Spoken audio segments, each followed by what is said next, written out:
الحمد لله وكفى وسلام على عباده الذين اصطفى أما بعد قال الله تبارك وتعالى في القرآن المجيد والفرقان الحميد فأعوذ بالله من الشيطان الرجيم بسم الله الرحمن الرحيم يا أيها الذين آمنوا كتب عليكم الصيام كما كتب على الذين من قبلكم لعلكم تتقون صدق الله العظيم وصدق رسوله النبي الكريم ونحن على ذلك لمن الشاهدين والشاكرين والحمد لله رب العالمين. محترم بزرگوں اور عزیز دوستوں، اللہ رب العزت کا بڑا احسان و کرم ہے کہ اللہ رب العزت نے مجھے اور آپ کو یہ زندگی عطا فرمائی ہے.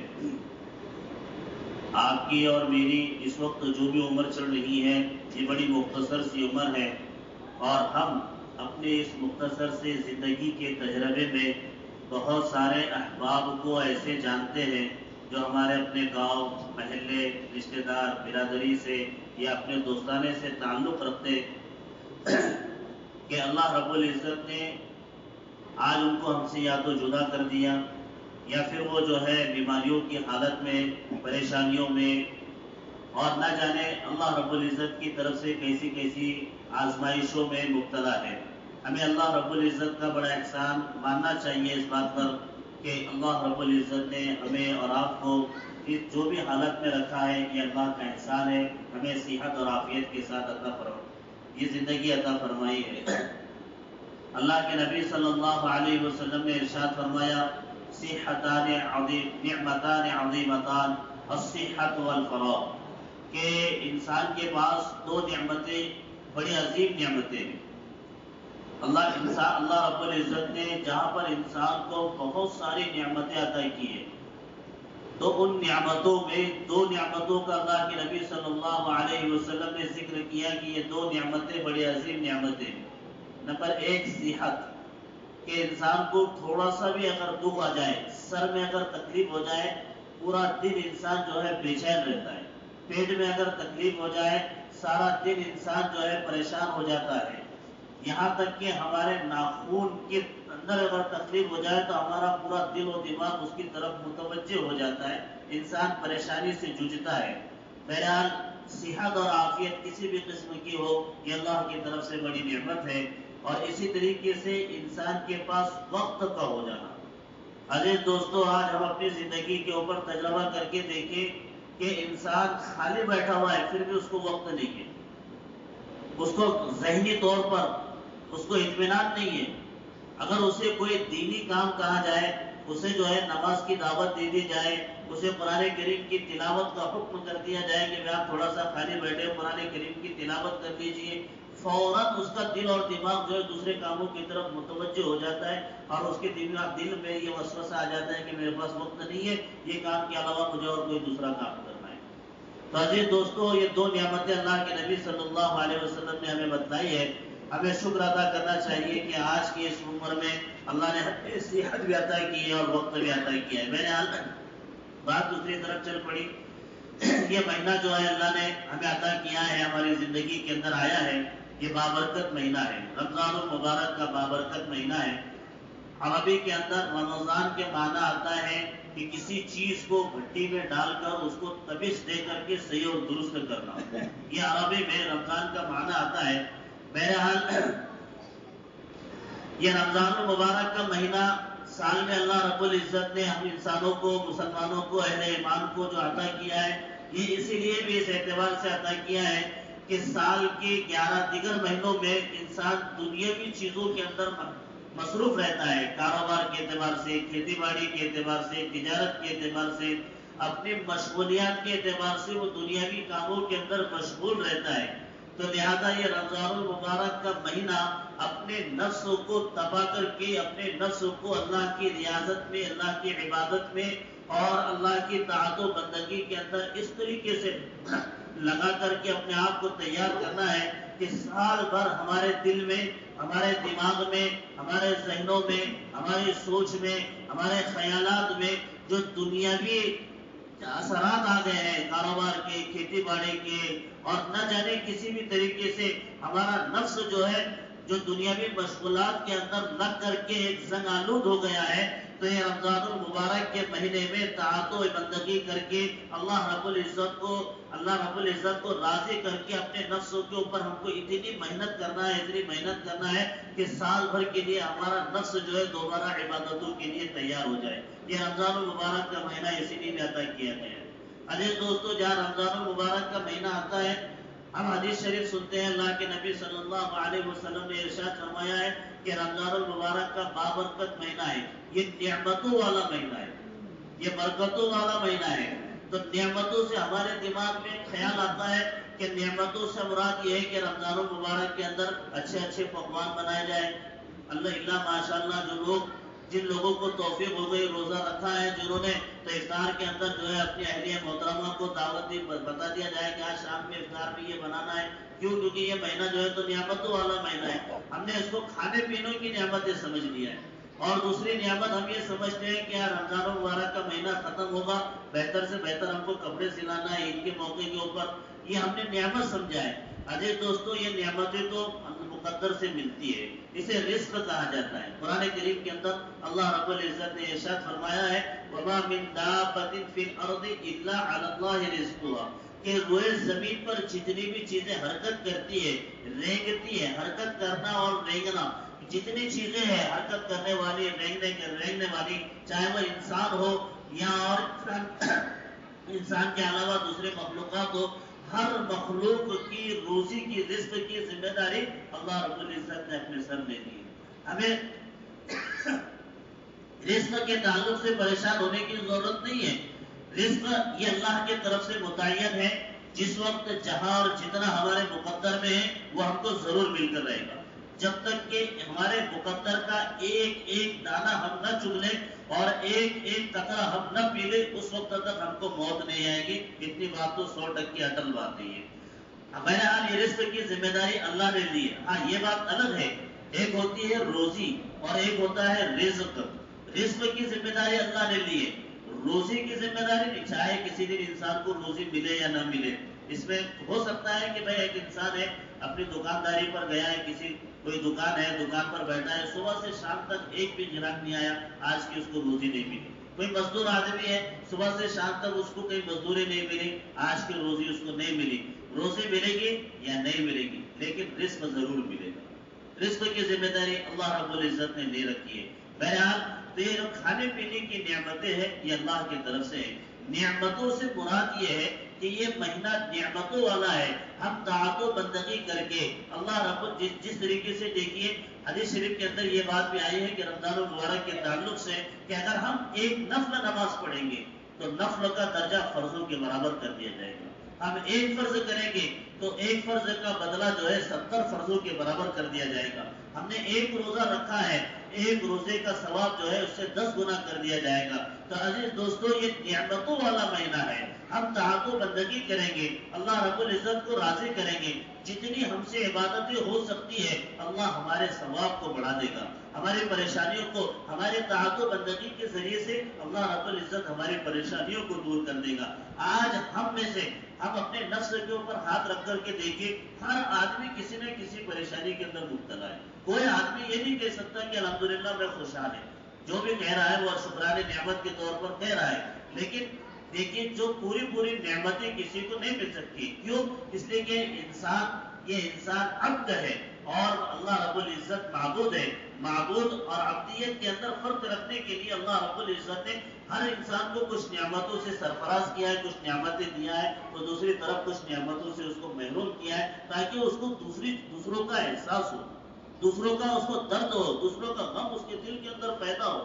ہر چیز سے اللہ رب، کوئی چیز اس کو ایک نعمت عطا کرتی ہے تو دوسری چیز میں اس کو انسان مجبوری کے طور پر اس کو رکھا ہے کہ اللہ نے تجھے ساری نعمتیں دی ہیں، ان نعمتوں سے تجھے مجبور کیا ہے۔ تو عزیز دوستو، ہمارے اندر کچھ نہ کچھ پریشانیاں ہیں، ہم اللہ رب العزت سے مانگے، اللہ رب العزت سے اس مہینے کے اندر جو ہے اللہ رب العزت کی ہم طاعت و بندگی اس طریقے سے کریں کہ اللہ رب العزت ہم سے راضی ہو جائے۔ یہ اللہ کو راضی کرنے کا مہینہ ہے۔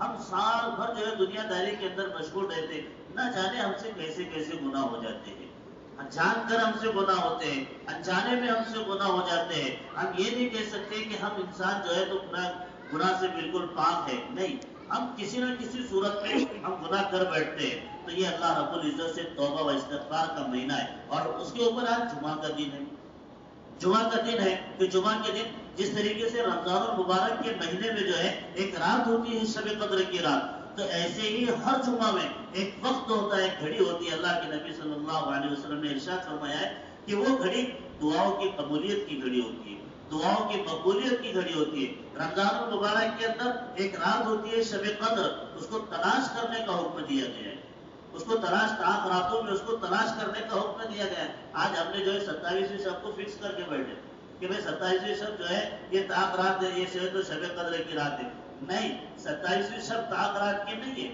بلکہ جو ہے 21، 23، 25 اور اسی طریقے سے 27، 29 ان راتوں میں، تاک راتوں میں جو ہے شب قدر کو تلاش کرنے کا حکم دیا گیا، اور اس کے تعلق سے کہا گیا ہے کہ وہ 1000 مہینوں سے افضل ہے۔ تو ایک انسان کو اگر ایک رات نصیب ہو جائے تو اس کو جو ہے 1000 مہینوں کی عبادت، اور 1000 مہینوں کے حساب سے جو ہے اگر اس کو جوڑا جائے تو تقریباً 84 سال کی عمر بنتی ہے۔ اسی طریقے سے ہر جمعہ میں ایک گھڑی ہوتی ہے، ایک ٹائم ہوتا ہے، ایک وقت ہوتا ہے کہ انسان کی دعائیں قبول ہوتی ہیں۔ آج جمعہ کا دن ہے، جمعہ کے اندر جو ہے آج دیکھیے ہم ہمارے پرانے بزرگوں کو دیکھیے کہ وہ جمعہ کے دن اپنے کام کاروبار کو بند رکھا کرتے تھے۔ کیوں بند رکھا کرتے تھے؟ کیا وجہ ہوتی تھی؟ ان کی وجہ یہی ہوا کرتی تھی کہ بھائی جمعہ کے دن جو ہے یہ عبادتوں والا دن ہے، یہ جمعہ کا دن جو ہے یہ اللہ سے مانگنے کا دن ہے۔ اللہ کے نبی صلی اللہ علیہ وسلم نے ارشاد فرمایا کہ جمعہ کے دن ایک گھڑی ہوتی ہے، ایک ٹائم ہوتا ہے کہ انسان اپنی حاجت اور اپنی ضرورت کو اگر اللہ سے مانگے، اللہ اس کی جائز ضرورتوں کو پورا ضرور قبول کرتا ہے۔ دیکھیے پہلے تو ہم اللہ سے مانگتے ہی نہیں، ہم میں سے بہت سارے نوجوان اور بہت سارے افراد ایسے ہیں جن کو دعا کرنے کا طریقہ نہیں آتا، اور وہ سوچتے ہیں کہ عربی کے اندر یہ دعا کرے تو دعا قبول ہوتی ہے۔ عزیز دوستو، ایسی بات بھی نہیں ہے، بلکہ اللہ رب العزت کے سامنے ہم جس حالت میں بھی، جس زبان میں بھی اپنی دکھ، اپنی پریشانی، اپنی اولاد کی پریشانی، اپنی بیوی بچوں کی پریشانی، اپنے کاروبار کی پریشانی کو اور اللہ کی نعمتوں کو اگر اس کے اوپر شکر گزاری کریں گے اور ہماری پریشانیوں کو اللہ کے سامنے رکھیں گے، کسی بھی زبان میں ہو، اللہ ہماری دعاؤں کو قبول کرنے والے ہیں۔ حدیث شریف کے اندر اللہ کے نبی صلی اللہ علیہ وسلم نے یہ بات بھی ارشاد فرمائی کہ بندے کو بعض اوقات ایسا لگتا ہے کہ میں نے دعا کیا اور میری دعا قبول نہیں ہوتی۔ ایسا بھی نہیں ہے کہ انسان کی دعا قبول نہ ہو، بلکہ دعائیں بھی انسان کی قبول ہوتی ہے۔ اس کے طریقے بتائے گئے ہیں کہ انسان کی دعا 3 طریقوں میں سے کسی ایک چیز کو لے کر کے قبول ہوتی ہے۔ ہم نے اللہ رب العزت، اللہ کے نبی صلی اللہ علیہ وسلم ارشاد فرماتے ہیں کہ انسان نے ایک قبول ہونے کا طریقہ یہ ہے کہ جو چیز مانگا تھا اللہ نے اس کو وہی عطا کر دیا۔ یہ دعا قبول ہونے کا ایک طریقہ ہے کہ ہم نے جو چیز مانگی، مثال کے طور پر اگر کسی بے اولاد شخص نے اللہ سے اولاد مانگا، اللہ نے اس کو اولاد عطا کر دیا۔ اگر جو ہے کسی باپ نے اپنے بچے کے لیے راہ ہدایت مانگی، اللہ نے اس کو راہ ہدایت عطا کر دی۔ اگر کسی باپ نے اپنے بچے کے لیے کاروبار کی نعمت مانگا، اللہ نے اس کو وہ عطا کر دی۔ یا جو بھی چیز ہم نے اللہ سے مانگا ہے، اللہ نے ہم کو وہ چیز عطا کر دی۔ یہ دعا قبول ہونے کا ایک طریقہ ہے۔ دوسرا طریقہ اللہ کے نبی صلی اللہ علیہ وسلم نے یہ ارشاد فرمایا ہے کہ انسان مانگتا کوئی چیز ہے، اللہ اس کو کوئی چیز اور عطا کر دیتے ہیں۔ حدیث شریف کے اندر اللہ کے نبی فرماتے ہیں کہ جب بندہ مانگتا ہے تو اللہ اس کی مصلحتوں کے اوپر غور کرتے ہیں کہ فلاں بندے نے، آج بندے نے مجھ سے یہ چیز مانگا ہے، حالانکہ وہ بیماریوں سے جوجھ رہا ہے، میں اس کو شفا عطا کروں۔ بندے نے مجھ سے جو ہے کاروبار مانگا ہے، اس کو اولاد نہیں ہے، اللہ اس کو اولاد عطا کر دیتے ہیں۔ بندے نے جو ہے اولاد مانگا، اللہ اس کے کاروبار کے اندر خیر و برکت عطا کر دیتے ہیں۔ یعنی اس کی مصلحتوں کے اوپر، ضروریات کے اندر اس کی پوری، کیونکہ ہماری ساری زندگی اللہ کے سامنے ہے، تو ہماری زندگی کے اوپر غور کر کے اللہ رب العزت ہماری مصلحتوں کے اعتبار سے ہمیں عطا کر دیتے ہیں، یا تو وہ نعمتوں کی شکل میں دنیاوی اعتبار سے، یا پھر ہماری بیماری اور پریشانی اور مصیبتوں کو دور کر کے۔ یہ دوسرا قسم بتائی گئی ہے دعا قبول ہونے کی۔ اور تیسری قسم یہ بتائی گئی ہے کہ بندہ اللہ رب العزت سے مانگے، نہ اس کی کوئی وہ دعا قبول ہوئی جو اس نے مانگا، نہ اس کی کوئی پریشانی ہوئی، بلکہ اس دعا کو روز محشر کے لیے، قیامت کے دن کے لیے اللہ محفوظ کر کے رکھ لیتے ہیں کہ یہ بندے نے آج مجھ سے یہ مانگا ہے۔ حدیث شریف کے اندر اللہ کے نبی صلی اللہ علیہ وسلم فرماتے ہیں کہ ایک بندے کو جو ہے اللہ رب العزت اپنے سامنے حاضر ہوگی، اس کے نامہ اعمال کا حساب ہوگا اور وہ پریشان ہو جائے گا اپنی نیکیوں کو دیکھ کر کے. تو اللہ رب العزت فرشتوں سے کہیں گے کہ وہ نیکیاں لا کر کے اس کے پلڑے کے اندر رکھ دو.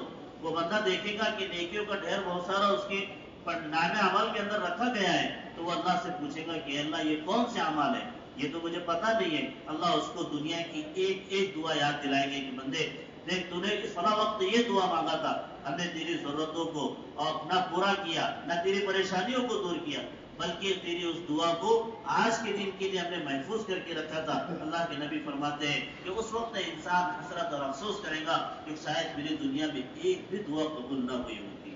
تو عزیز دوستو، یہ تین طریقے ہیں. آج جمعہ کا دن ہے، اللہ سے مانگنے کا دن ہے. حدیث شریف کے اندر اس مہینے کو غمخواری کا مہینہ کہا گیا کہ یہ مہینہ غمخواری کا مہینہ ہے، یہ ہمدردی کا مہینہ ہے. یہ روزے ہم پہ جو فرض کیے گئے ہیں یہ اسی لیے فرض کیے گئے ہیں کہ ہم ایک دوسرے کا بھوک کا احساس ہمارے دل کے اندر پیدا ہو جائے، پیاس کی شدت ہمارے دل کے اندر پیدا ہو جائے کہ بھوک کسے کہتے ہیں، پیاس کسے کہتے ہیں، بھوک کی تکلیف کیا ہے، پیاس کی تکلیف کیا ہے. آج اس معاشرے کے اندر، ہمارے اپنے معاشرے کے اندر، ہمارے اپنی برادریوں کے اندر، ہمارے اپنے لوگ سوسائٹی کے اندر جو ہے ہم نہ کتنی بیوہ عورتیں ہیں، کتنی نوجوان بچیاں یتیم ہیں جو شادی کے لیے ترس رہی ہے. بیوہ عورتیں اپنے جو ہے گزارے کے لیے جو ہے فاقے کے لیے پریشان ہیں. ہم جو ہے سوچتے ہیں کہ جس طریقے سے اللہ نے ہمیں نعمتیں عطا کر دی سب ایسے کھا پی رہے ہیں. جی دوستو، ایسا نہیں ہے، بلکہ دنیا کے اندر اللہ نے ہم کو خوشحال رکھا ہے تو بہت سارے نادار لوگ بھی ہیں، بہت سارے غمخوار بھی ہیں، بہت سارے جو ہے پریشان حال بھی ہیں. ہم ان کے جو ہے ہم ان کی کفالت کی ذمہ داری لیں، ہم ان کی جو ہے پریشانیوں کا احساس اپنے دل کے اندر پیدا کریں. آج فلسطین کے آج ایسے موقع پر ہم فلسطین کو یاد کریں کہ ان کا حال کیا گزر رہا ہے. اسی طریقے سے ہم میں سے بہت سارے لوگوں نے سورت کے اور بمبئی کے ان سیلاب زدہ علاقوں کے حالات کو دیکھا ہوگا کہ جو لوگ کروڑ پتی تھے، جو لوگ لاکھوں گھروں کی جو ہے کفالت کیا کرتے تھے، مدرسوں کے اندر بچوں کو چندہ دیا کرتے تھے، وہ لوگ جو ہے چند سالوں سے پریشانیوں کی حال کی زندگی جی رہے ہیں. تو عزیز دوستو، حال کس وقت بدل جائے، یہ زمانہ کس وقت بدل جائے، یہ حالات کس وقت بدل جائے یہ ہم نہیں کہہ سکتے. تو ایسے موقع کے اندر اللہ کے نبی صلی اللہ علیہ وسلم نے ارشاد فرمایا یہ غمخواری کا مہینہ ہے. اس لیے ہمیں چاہیے کہ ہم میں سے جن لوگوں کو اللہ رب العزت نے صاحب استطاعت بنایا ہے، جن کے کام کاروبار اچھے چلتے ہیں، جن کی کھیتی باڑی سے جن کو غلہ اچھا ہو جاتا ہے، جن کا گزارا اچھا ہو جاتا ہے، وہ اپنے رشتہ داروں کے اندر غریب لوگوں کو تلاش کریں. بہت سارے ایسے لوگ ہیں جو مجبور ہے، مفلس ہے، نادار ہیں، لیکن اپنی غیرت کی وجہ سے کسی کے سامنے ہاتھ پھیلاتے نہیں ہیں. بہت سارے لوگ ایسے ہیں. تو ہمیں چاہیے کہ ہم ان کو ڈھونڈ کر ایسے مستحق لوگوں تک پہنچ کر جو ہے ہم ان کی کفالت کرنے والے بنے. ویسے کوشش کریں گے اس بات کی. یہ رمضان المبارک کا مہینہ ہمیں سبق دیتا ہے. یہ روزے ہمارے لیے اسی لیے فرض کیے گئے کہ یہ ہم اپنے اندر سے جس طریقے سے ایک دن کا، ایک مہینے کا ہم نے روزہ رکھا ہے، حالانکہ پورے پریشانی میں نہیں گزارنا ہے بلکہ ہم صرف دن میں روزہ رکھتے ہیں، رات میں تو کھانے پینے کی اجازت ہے. اور بہت سارے لوگوں کا حال تو یہ ہوتا ہے کہ وہ اپنا شیڈول چینج کر لیتے ہیں. جس طریقے سے دن میں کھانا پینا تھا یہ رات میں کر دیے، جس طریقے سے رات بھر دن میں جاگنا تھا رات بھر جاگتے ہیں اور دن بھر سونے کا کام ہوتا ہے. عزیز دوستو، یہ روزہ ہی نہیں ہے. اللہ ماشاء اللہ اگر کوئی کام کاروبار نہیں ہے، دن میں سونیے تو بات الگ ہے. بہرحال تو یہ ہم اپنے دل کے اندر ان غریبوں کا، مجبوروں کا، بیواؤں کا اور مفلس لوگوں کا ہم درد دل کے اندر ایسا پیدا کریں.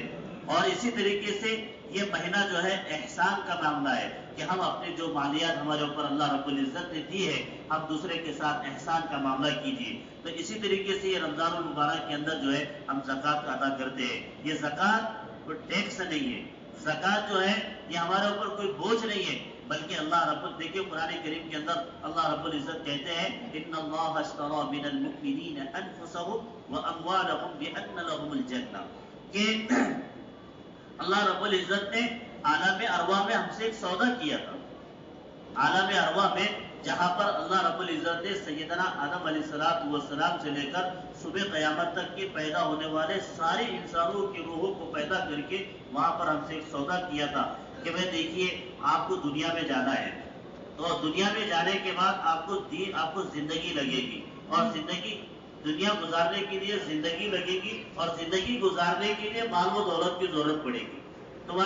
تو میں تم کو زندگی بھی دیتا ہوں اور تم کو مال بھی دولت دیتا ہوں، لیکن یہ میں تم سے واپس خرید لیتا ہوں جنت کے بدلے میں. قرآن کی آیتوں کا میں اپنے انداز میں ترجمہ کر رہا ہوں. ان اللہ اشترى من المؤمنین انفسهم واموالهم بان لهم الجنہ. کہ اللہ رب العزت نے ہم سے ہماری جان، ہمارے مال اور ہماری زندگی کے بدلے میں جنت دے کر یہ ہمارے سے خرید لیا ہے. اب یہ مال و دولت ہمارا نہیں ہے، یہ مال و دولت ہمارا نہیں ہے. ہمارے مقدر سے اللہ رب العزت نے جتنا چاہا وہ اللہ کے فضل کرم سے ہم کو ملے گا.